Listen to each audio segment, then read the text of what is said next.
Do you have something to share about your career? Well, it's time to join us on Cosmopolitan Career with Alexander Siwiono. Kita masuk di Cosmopolitan Career. 3 pembicara kita sudah hadir di sini. Biasanya 2, ini 3. Makanya tadi lewat rimanya gampang. Sebenarnya yang satu joki. Ya kan? Joki yang kebetulan, oh kayaknya bisa nih diajak ngobrol nih, turun deh gitu. Maaf, lu spiri. Lu spiri, asal mulus dihampiri. Aduh, tolong jangan dipakai dong. Itu kenapa sih habis bagus itu panjang, tahu. Bo. Apa tadi lu bilang? Lu spiri. Terus? Apa yang mau Bo? Varian berikutnya kan lu lupakan.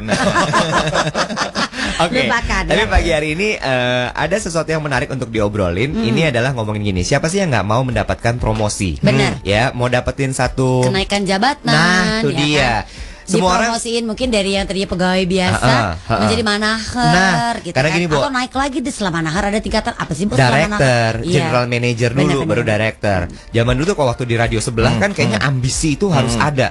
Dari mulai title eksekutif menuju tanpa kelas ya, Bo. Itu beda lagi. Dari title eksekutif kemudian naik ke level manager tuh kayaknya keren. Pencapaian. Tanpa sebenarnya mereka menyadari apa sih sebenarnya definisi manager itu. Begitu dapat title itu kebelebekan.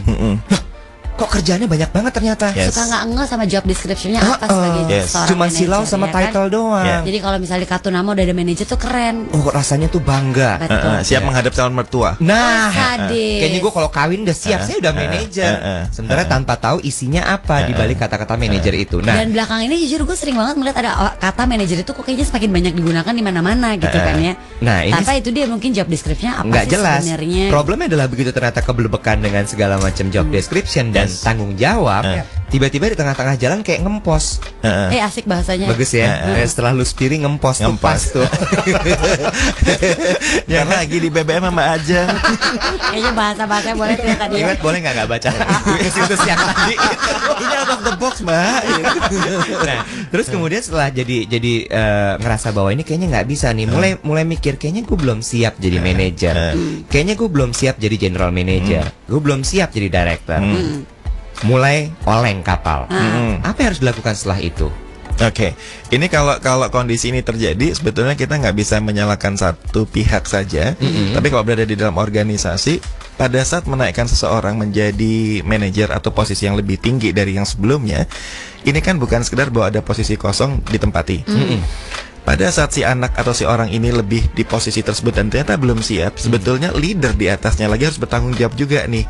Karena proses meletakkan seseorang di posisi yang lebih tinggi bukan sekedar ada posisi kosong dan ada orang, tapi seberapa siap dia. Nah, seberapa siap ini saya ingin ngajak Cosmoners, terutama yang Anda sekarang sudah sebagai leaders nih, kan mulai mikirin succession plan. Siapa yang menjadi pengganti gue nanti nih, gitu. Suksesor, yes.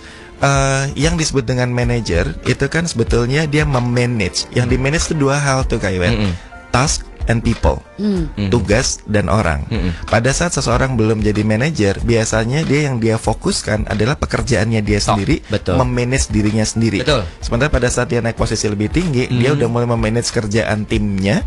Dia harus siap pasang badan, dia harus sibuk ngatur strateginya, memanage orangnya. Yang dia bilang gini, nggak gampang nih. Oleh sebab itu tadi saya bilang bahwa ini juga ada 50-50 tanggung jawab atasannya lagi untuk melihat seberapa dia siap. Yang paling fatal, yang sering kali saya lihat, saya tidak bermaksud mendiskreditkan satu pekerjaan atau bidang-bidang tertentu, adalah seseorang dijadikan manajer karena pencapaian pribadinya dia. Contoh, sales. Saat dia menjadi yang dia achieve target selama setahun penuh, secara khususnya adalah pencapaian salesnya dia paling tinggi, terus kemudian dibilang siap jadi manajer. Padahal bahwa dia mencapai target tertinggi belum tentu sama dengan dia siap untuk memanage timnya, tim salesnya. Itu yang sering kali jadi salah kaprah. Yang juga sering saya lihat terjadi adalah area-area yang sangat-sangat spesialis. Misalkan peneliti. Peneliti pada saat kemudian dia sudah, apakah sudah kerja di sana 20 tahun atau 15 tahun, Kemudian dia dinaikkan posisinya sebagai manajer untuk mimpin researcher, para tim peneliti-peneliti tersebut.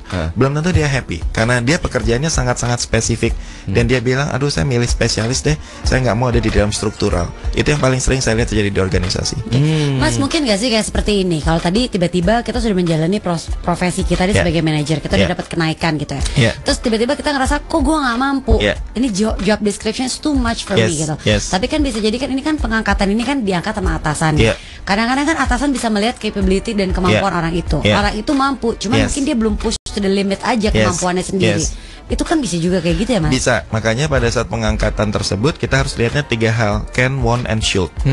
Kalau kita bicara should-nya dulu deh, udah seharusnya dia memang menduduki posisi tersebut. Sudah seharusnya organisasi ini lebih punya manajer kayak dia. Sudah seharusnya, kalau seharusnya juga terkait dengan peraturan perusahaan. Kalau kita bicara lantai 8 nih Kak Iwet, dari satu tempat ke tempat lain kita cuma pindah pintu nih kasarannya. Tapi dengan geografisnya Indonesia, negara kepulauan, sering kali pada saat seorang memasuk di perusahaan, kita bicara skalanya adalah nasional dulu deh, jangan regional. Dia harus menandatangani bahwa dia siap dipindahkan kemanapun. Nah pada saat dia pindah, dia kemudian sudah anggaplah berkeluarga di Jambi. Anaknya Kenapa udah harus Jambi sih, Mas? Karena itu yang saya lihat banyak sekali terjadi, karena misalnya kan di kelas-kelas kita nih yang untuk yang di banking industry itu kan posisinya tuh didatangkan dari seluruh Indonesia. Ada di dalam kelas. Itu ini yang saya dengar curhatannya tuh. Mas, saya awalnya pada saat masih bujang kemudian ditempatkan di Jambi. Terus kemudian di sana saya ketemu suami, maksudnya menikah, punya anak dan seterusnya. Sudah 10 tahun di sana. Dia jadi mau manajer, mau dipindahkan ke Surabaya. Dia bilang gini, mendingan gue jadi nggak jadi manajer deh, karena anak-anak gue udah ber-SD di sini, suami gue juga kerjaannya udah di sini, nggak mungkin gue geret satu kampung untuk pindah ke Surabaya. Dan dia bilang sama perusahaannya, gue milih untuk nggak jadi manajer. Karena udah tanda tangan di awal, akhirnya perusahaan bilang nggak bisa, kamu udah harus komit gini, gitu. Akhirnya keluar. Itu banyak alasan. Kalau itu alasan yang want-nya. Nah, yang tadi Angie bilang alasan can-nya, kemampuan. Kalau kemampuan berarti tinggal lebih atasannya lagi untuk membuat dia merasa, kamu mampu kok, nanti saya bantu, jangan khawatir gitu.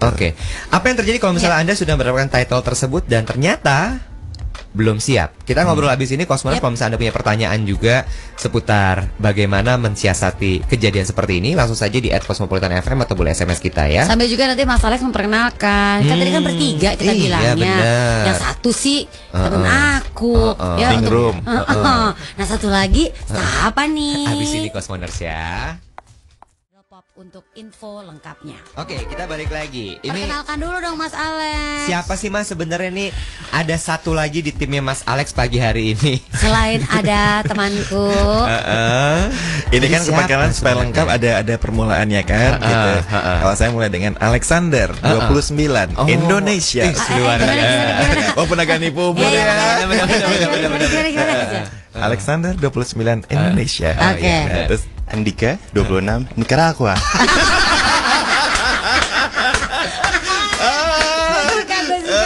Gila. Nicaragua gue tadi. Nicaragua. Dia udah tonton tuh sejak 15 tahun berturut-turut dia hafalkan. Dia kalem-kalem minta digaplok ya. Yang kalau Trinidad atau Tobago gimana? Semuanya harus gue tahu. Sabar. Nah yang terakhir ini, satu lagi. Bama 27 Mexico. Ragu-ragu ya. Ragu-ragu. Bama ini siapa, Mas? Bama adalah konsultan di Daily Meaning juga. Banyak yang bilang konsultan. Kayaknya udah falset. Kertas jatuh semua. Di Daily Meaning. Khusus menangani untuk yang project-project Miss Pageant, yang pageant-pageantan. Bukan Miss Pager ya. Bukan.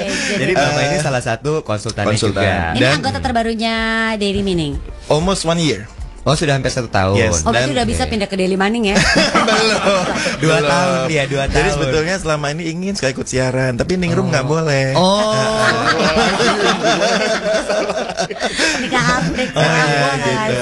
Cuman biasanya kalau misalnya kita bicara people development consultant kan seringkali seakan-akan harus dari psikologi ini apa dan seterusnya. Buat kami sih selama concernnya adalah di people dan kemudian sangat bisa melihat bahwa yang it's all about the people in the organization adalah yang penting. Bamas di berlatar belakang adalah orang pasti kaget. Teknik fisika ITB. Teknik fisika. Kenapa Bama tiba-tiba kepingin ngurusin orang? Manning gitu, apa bahasa Indonesianya bingung. Kenapa Bama? Kalau mengurusi hidup pasti lebih susah ya. Aduh, Lu yang tanya, lu siap-siap dapat jawaban. Mentornya salah nih pasti. Ningrum nih pasti mentornya.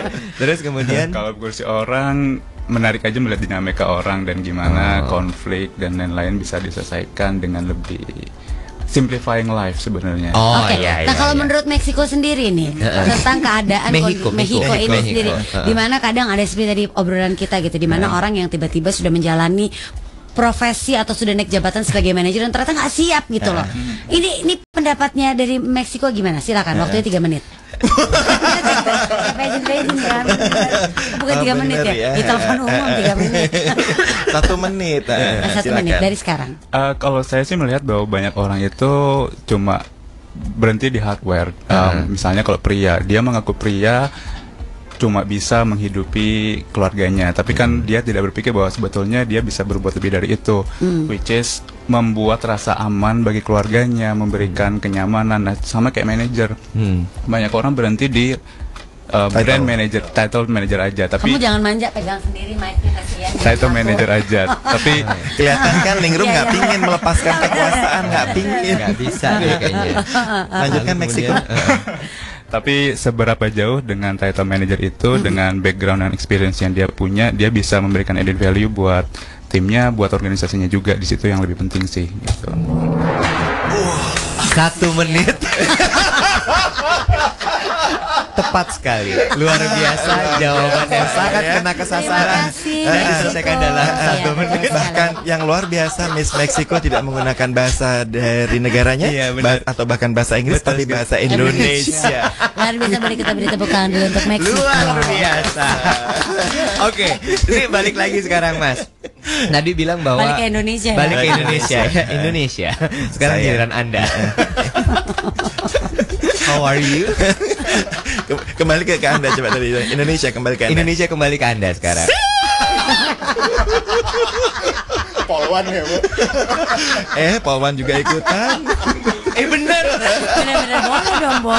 Putri Indonesia kemarin Polwan ikutan. Tapi Mas, banyak gak sih sebenarnya kondisi sekarang ini di mana memang seperti itu kondisinya, manajer sudah diposisikan seperti ya posisi manajer, tapi ya dia nggak siap, akhirnya juga tidak bisa mengerjakan pekerjaan dengan baik, nggak bisa ngerjain tugasnya, dan juga boro-boro manage orang gitu. Banyak ini kenapa semakin banyak terjadi. Saya nggak menyalahkan bahwa tidak adanya job description di banyak posisi dan di banyak organisasi, karena memang organisasi adalah dinamis. Kita nggak usah menyalahkan bahwa tidak ada satu lembar kertas yang menuliskan job desk-nya manajer itu apa. Tapi yang lebih saya salahkan adalah pada saat orang di satu posisi yang lebih dia tidak tanyakan, diskusikan dengan atasannya, atau bahkan dia tanya ke diri sendiri adalah peran. Perannya sebagai manajer tuh apa sih? Gitu, karena harusnya pada saat seseorang mau diposisikan di posisi tertentu, dia harus bisa memahami dengan jelas banget, sehingga bukan sekedar bahwa sekarang saya sudah manajer, tapi sekarang saya perannya apa. Itu yang kemudian lebih harusnya ada di dalam kepala setiap orang. Cuman buat saya gini, manajer sekarang tugasnya lebih kompleks dibandingin dia sekedar ngurusin dirinya sendiri. Dia harus managing people, task, dan tasknya pun juga adalah satu tim.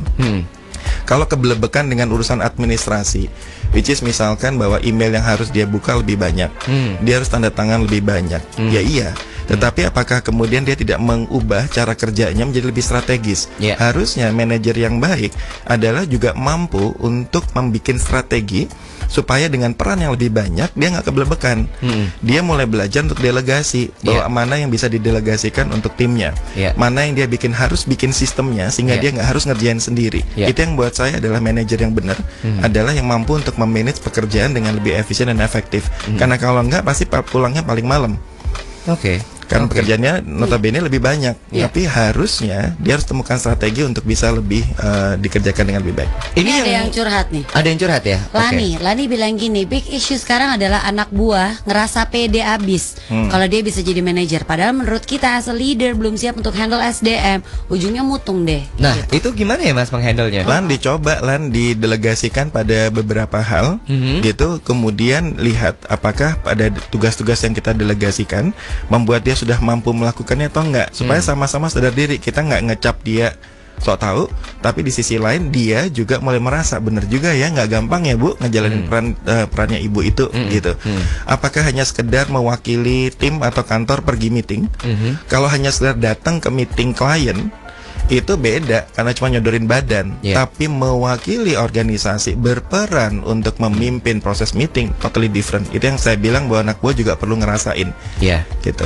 Tapi gini Mas ya, kejadiannya sekarang nih aku lihat nih, anak-anak sekarang Cile, gue kan anak zaman dulu ya.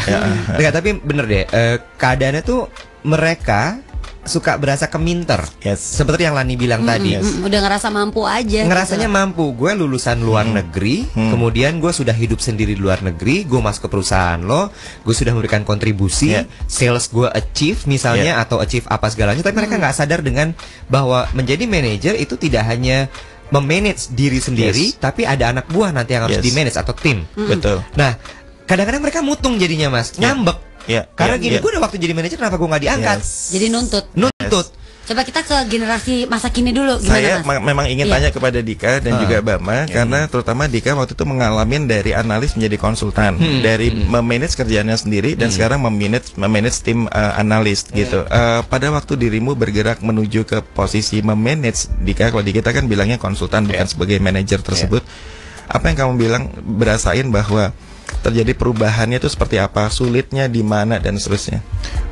Perubahannya pasti tantangannya adalah kalau tadinya kacamatanya buat sendiri, sekarang kacamatanya harus dibagi untuk kacamata orang lain juga. Jadi bukan ngelihat diri sendiri aja, tapi ngelihat ke tim juga. Dan dulu di awal sempat bilang sama saya juga, Mas, kalau memang saya belum siap untuk dinaikkan jadi konsultan, please jangan dinaikkan. Dan dia bagus nih, emang sadar gitu. Dan memang itu juga yang selama ini banyak case terjadi ya Mas ya.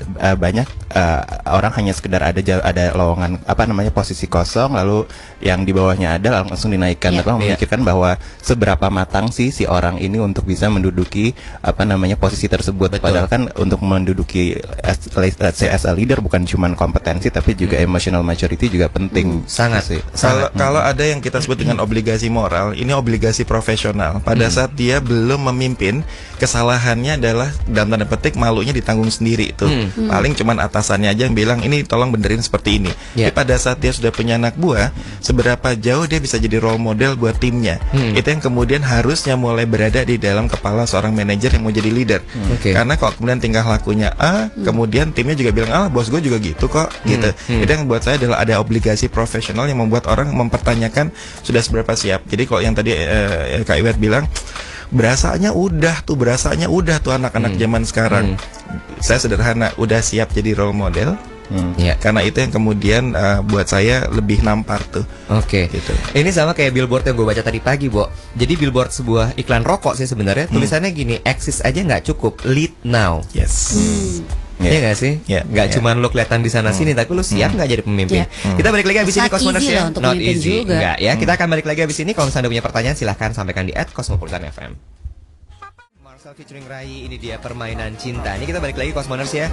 Sekarang gini Mas, kalau misalnya kita ngomongin soal mempersiapkan successor untuk menjadi manajer, itu kan berarti ada banyak yang harus dilihat, mulai dari prestasinya, dengan pekerjaannya dia, dan kemudian bagaimana dia bisa memanage timnya, gitu. Dia berdealing dengan colleagues-nya gitu kan. Sebenarnya koleha, bukan koleha, itu beda lagi. Itu sebenarnya gimana sih cara ngelihatnya Mas? Karena Cosmoners sebagai leader harus bisa melihat dong sebenarnya apa yang dilihat sebenarnya. Bagaimana menilai seorang itu mampu bangga? Nah, itu dia. Kalau saya yang critical ininya adalah critical pointnya seberapa dia matang ya. Karena kalau kita bicara manajer, seharusnya nggak boleh dipertanyakan lagi technical skillnya. Jadi kalau misalnya bahwa dia hanya dianggap bahwa dia jago technical skillnya, buat saya memang sudah seharusnya dia bisa jadi coach dan jadi mentor untuk yang kita bicara technical skill. Yang saya harus lihat lagi adalah kematangan emosional yang buat saya penting. Kenapa? Kenapa? Karena di level manager itu pressure-nya lebih tinggi. Betul. Bahwa bukan hanya ngurusin timnya, tapi juga kemudian bisa ngurusin yang paralel dengan divisi-divisi lain yang terkait. Belum kemudian dia juga kalau jadi manager itu namanya yang kita bicara kepepet atas bawah kan? Sehingga kegencet. Harus dari atas tapi di bawah juga harus menyuarakan suara rakyat gitu kan. Seberapa jauh dia bisa menyampaikan message yang dia dengar dari atas kepada timnya, seberapa jauh dia bisa nerusin pesan dari yang bawahnya kepada atasannya. Itu buat saya bener-bener yang menentukan adalah kematangan emosionalnya. Kalau mau dipecah lebih jauh lagi termasuk ada adversity quotient-nya, ketangguhan mentalnya dia dan seterusnya.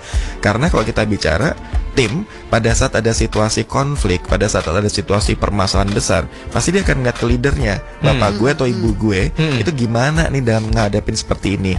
Dan kalau mau sedikit kembali ke keluarga, kalau misalnya pernah lihat yang orang tua panikan nggak? Di mall atau apa segala macam, anaknya pergi sebentar udah jejerit, jangan apa dan seterusnya gitu. Itu nurun loh ke anaknya juga.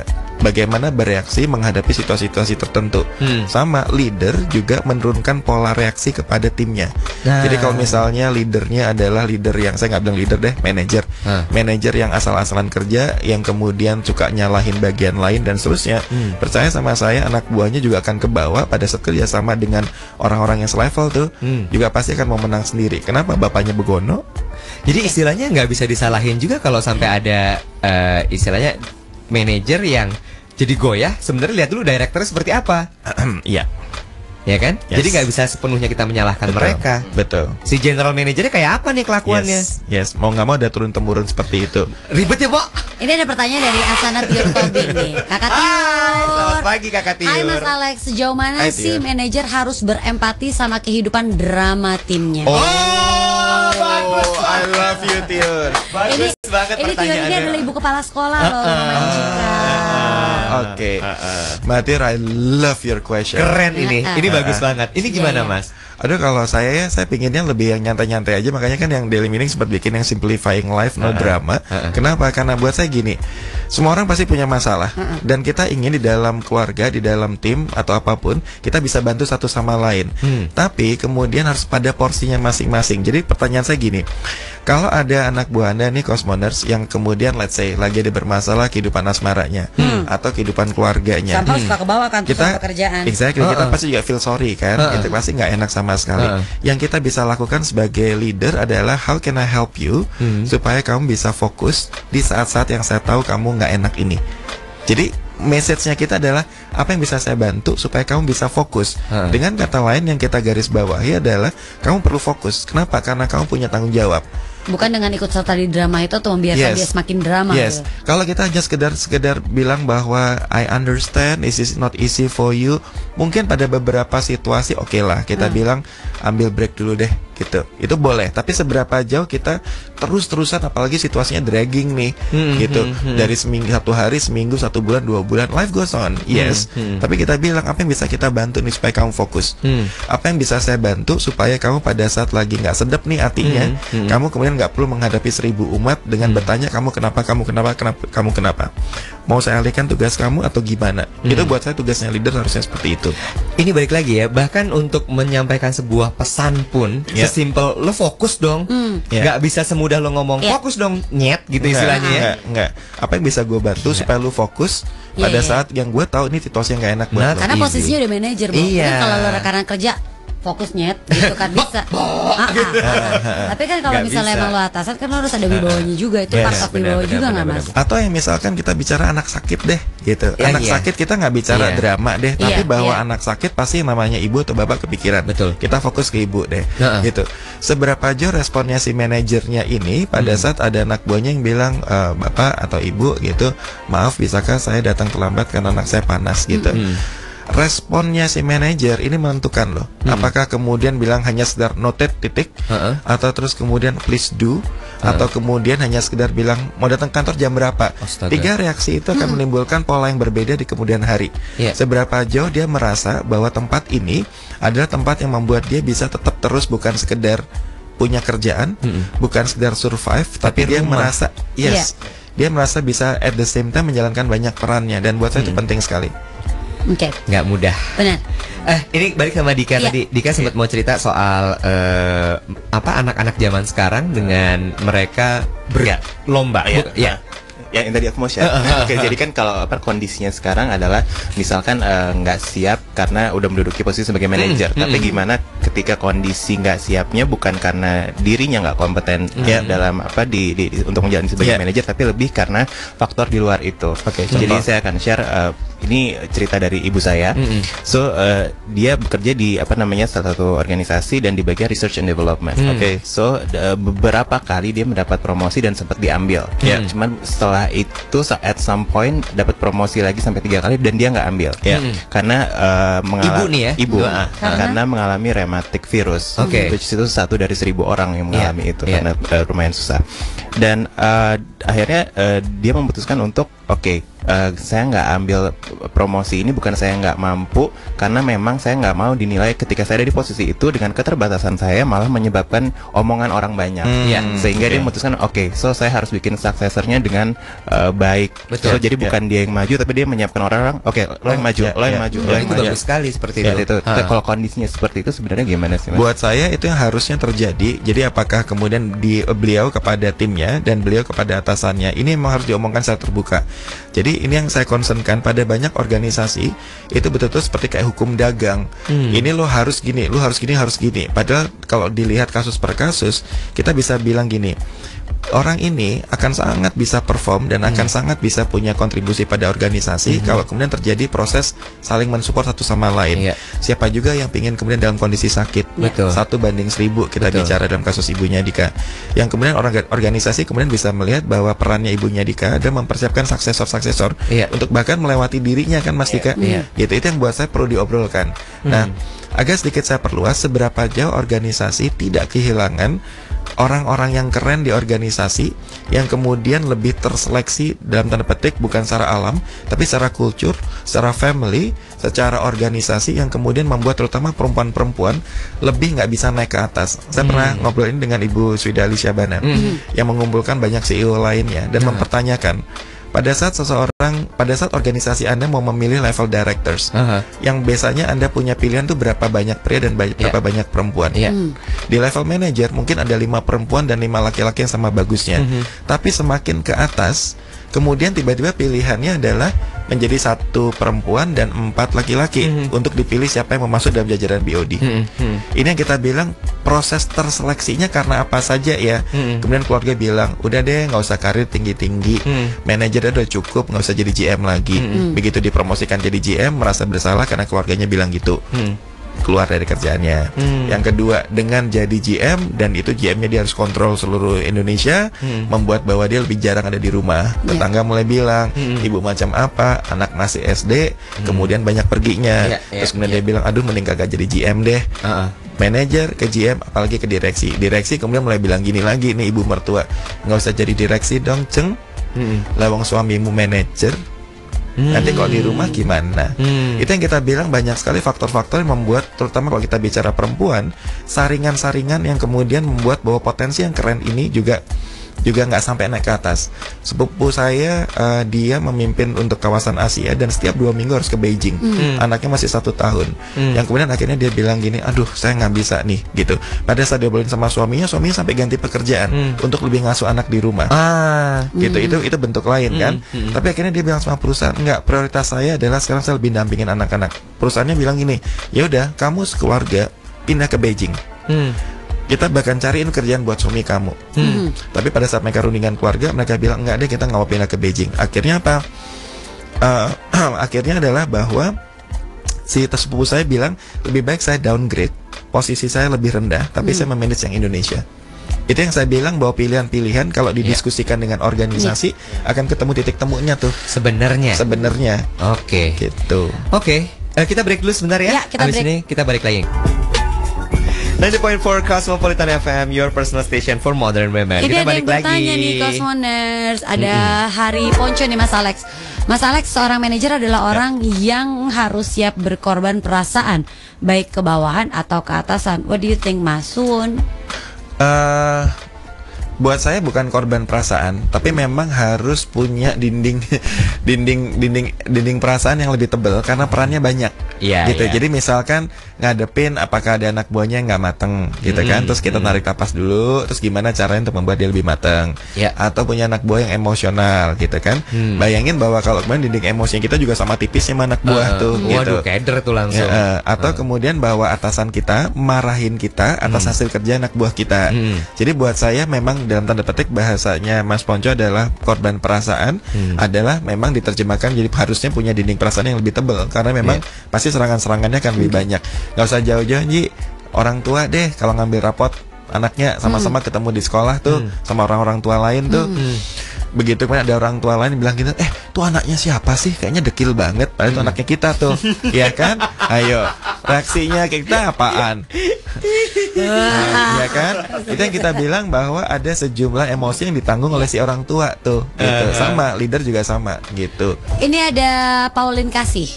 Direktur terkadang ikut campur mengatur anak buah saya tanpa ngomong dulu. So saya mundur dari manajer tapi tidak diizinkan, jadi bingung nih. Oke, berarti tunggu, ini dari manajer kemudian nggak ada GM-nya langsung ke direktur, atau bahkan kalau ada GM-nya juga nggak berperan nih. Buat saya adalah saya ingin majunya seperti ini, saya fight-nya kan seperti ini. Bapak, kalau ada yang bisa saya bantu lebih jauh untuk kemudian dari apa yang Bapak sampaikan kepada tim saya untuk saya bantu monitor, nggak apa-apa Pak, disampaikan juga lewat saya, atau mau langsung nggak apa-apa, tapi saya di-CC-kan supaya saya bisa bantu untuk monitor. Itu adalah buat saya mau meraih kembali otoritas saya. Tapi kalau kemudian bahwa banyak sekali bypass tanpa saya ketahui, saya juga akan memanage kerjaannya tim saya, juga akan nanti takutnya apa yang Bapak perintahkan akan lebih nggak dikerjakan. Karena kemudian tim saya juga saya berikan tugas-tugas lainnya. Ini for the sake untuk bahwa kita bisa manage semua tugasnya bareng-bareng nih Pak. Saya pasti akan fight-nya seperti itu. Oke. Pertanyaan lagi nih dari Veronica. Untuk level manajer biasanya sudah diberi wewenang untuk mengambil keputusan untuk bawahannya. Tapi seringkali bos besar kadang tidak setuju dengan keputusan yang sudah diambil sama manajer. Semua keputusan harus mengikuti bos besar. Ini gimana menyingkapinya? Oke, hampir sama seperti tadi. Kalau toh sebelum keputusan diambil mau dikonsult dulu dengan pengalaman 2-3 kali sebelumnya selalu dinyatakan nggak suka. Bilang aja dalam email berikutnya adalah, Bapak, saya akan mengambil keputusan dari apa yang ada. Saya mempertimbangkan untuk menurut saya adalah ini yang akan dilakukan. Kindly need your advice. Saya akan balikin dulu karena 3 kali mental nggak disetujuin. Saya bilang A, dia bilangnya B. Sekarang di kali keempat saya akan majukan dulu ke dia. Pertimbangan saya adalah seperti ini dengan pertanyaan kindly atau statement kindly need your advice. Dengan kata lain gini, sebelum gue udah lakukan atau nanti sesudah gue lakukan ternyata kemudian lu nggak setuju, mendingan sebelumnya deh kita diskusi dulu. Gitu. Itu buat saya adalah strategi itu. Gitu. Siap. Siapnya kurang Kak. Yes. Bagus, naik pangkat. Naik pangkat. Kamu juga harus giliran loh abis ini. Aku lagi habis ini bukti ada obat. Alasan. Ini tipe yang nggak siap jadi manajer nih. Kayak gini. Banyak alasan. Belum bisa aku. Nicaragua kayaknya udah siap deh. Nicaragua, coba kita cek ya. Nicaragua. Tuh kan siap nih. Udah. Mehiho belum siap juga. Dia belum panas dia langsung nunduk. Jangan. Mas, sekarang gini, apa yang harus dilakukan kalau misalnya sampai ternyata Oke, kita dari orangnya, si manajer yang sudah sampai di tahap tersebut, udah setengah mati dia mengejar posisi itu, ternyata begitu nyampe, hah, kok gini ternyata? Apa yang harus dilakukan oleh mereka? Yang harus dilakukan adalah kan nggak mungkin tuh mematangkan diri dalam sekejap, masa dieremin tiba-tiba, kan nggak mungkin toh. Adalah skala prioritas. Jadi yang skala prioritasnya adalah apa yang harus segera dikuasai. Apakah ada technical skill tertentu yang kemudian kita dipindahkan ke bagian yang kita bilang ternyata ada beberapa area yang belum kita kuasai. Jangan ragu-ragu untuk bekerja sama dengan anggota tim Anda yang memang sudah ahli di situ. Dengan Anda bilang kindly need your help untuk saya bisa segera lebih cepat menguasai hal ini. Pada saat seorang manajer bilang seperti itu, buat saya sih nggak akan kehilangan muka. Kenapa? Karena kemudian situasinya sangat ada poinnya, ada reasonnya. Itu yang pertama. Yang kedua adalah pada saat ternyata yang dihadapi banyak dalam tanda petik kaget-kagetnya. Gila, ternyata betul-betul atasan ruangan gue bisa bypass langsung ya. Aduh, ternyata kalau jadi manajer ini banyak kena dambratan langsung dari ruangan BOD ya. Itu buat saya pertanyakan masa penyesuaiannya. Iya benar, ruangan gitu. BOD itu. Iya kan, gitu. Apalagi bisa dipanggil gitu kan, apa dan seterusnya. Sometimes kita nggak punya hak jawab seakan-akan. Betul, gitu. sangat. Yes. Ini yang kita bilang bahwa what matters most, apa yang kemudian bisa lebih dilakukan dalam peran yang baru ini, apa yang perlu dipikirin, apa yang perlu lebih disimplify dari cara berpikir. Gitu, karena buat saya sih semakin tinggi posisi seseorang, pasti kena anginnya juga lebih kencang. Selalu. Gitu. Selalu seperti itu. Ya kan? Jadi jangan pakai rok yang lebar-lebar. Jangan. Tapi nggak apa-apa kalau pakai rok lebar. Sekarang ini udah ada loh, Bo, kayak model lagi hot pants, bicycle pants gitu. Buat apa itu tapi? Untuk siap kalau udah pakai rok lebar ke Ya Allah angin. Tuhan. Oh begitu kena angin kelihatan sama sepedanya sekalian. Ternyata di dalamnya ada sepedanya nempel. Oh, biar pakai Bicycle komplit ya. pants, Bicycle fence. Nah untuk yang di atasnya ketika melihat bahwa ini kayaknya belum siap anak ini, ternyata setelah Apa yang diangkat harus dilakukan? Mentoring. Jadi bahwa kemudian si leader bilang gini, if I may share, dulu pada waktu saya juga baru diangkat, kendala terbesarnya saya adalah gini.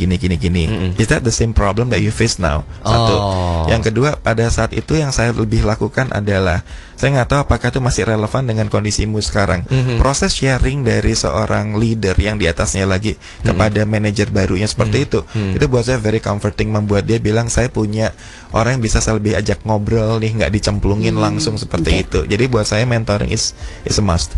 Cuma itu ya caranya ya. Oke. Dika dan Berdoa juga Oh, iya. Oh itu udah pasti benar. Dika dan Mbak Mam mewakili Generasi muda Negara ini. masing-masing. Silakan mungkin ditambahkan. Kalau dari Nicaragua satu. Konsisten, konsisten dia. Jangan drama. Maksudnya ketika kita tahu kita berasa bahwa aduh nggak mampu, tunggu dulu, mapping dulu nggak mampunya di mana. Apakah terkait dengan skill, apakah terkait dengan apa? Karena kalau manajer masih ada GM, di atasnya GM masih ada director tadi. Ada peran coaching dari masing-masing level. Itu sih lebih ke mapping, nggak drama tapi tahu apa yang harus dilakukan selanjutnya. Coaching dalam karung. Iya, coaching. Lucu banget. Kamu lucu banget. Kamu harus cepet-cepet cari deh perwakilan negara mana yang lucu banget orang-orangnya. Mozambik. Mozambik. Tapi kan totalitas bulan I'm from Mosaic. Gimana Mbak? Yes, Mosaic. Mexico belum. Mexico gimana Mexico? Menambahkan Dika, sebetulnya kalau di level manager lebih ke fokus ke energi, bukan hal yang membuat frustrasi, tapi bagaimana dengan perannya dia membuat yang terbaik dari dirinya sendiri. Karena banyak orang tuh fokusnya tuh kayak apa yang nggak bisa, apa yang bikin pusing, tapi sebenarnya yang bisa saya lakukan apa sih gitu loh. Oke. Gitu sih. Oke, Jadi fokus ke hal-hal yang paling penting. Siap kalau gitu, Mas. Terima Nice, kasih ya? banyak. Terima kasih banyak. Indonesia mengucapkan salam. Rayuan Pulau Kelapa.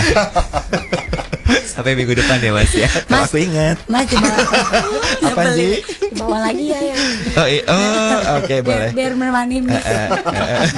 Minggu depan bawa lagi ya. Ini hanya ada di sukamart.com. Kita mau ngucapin terima kasih buat Kosmanus yang ada nge-tweet. Ada Kevin, ada Dewi, ada Veronica, tadi udah ada Susi. Yes. Thank you all ya udah mendengarkan ya. Ada Irmayani juga. Thank you. Bayu Giri, thank you. Siap kalau gitu. Sampai ketemu lagi minggu depan.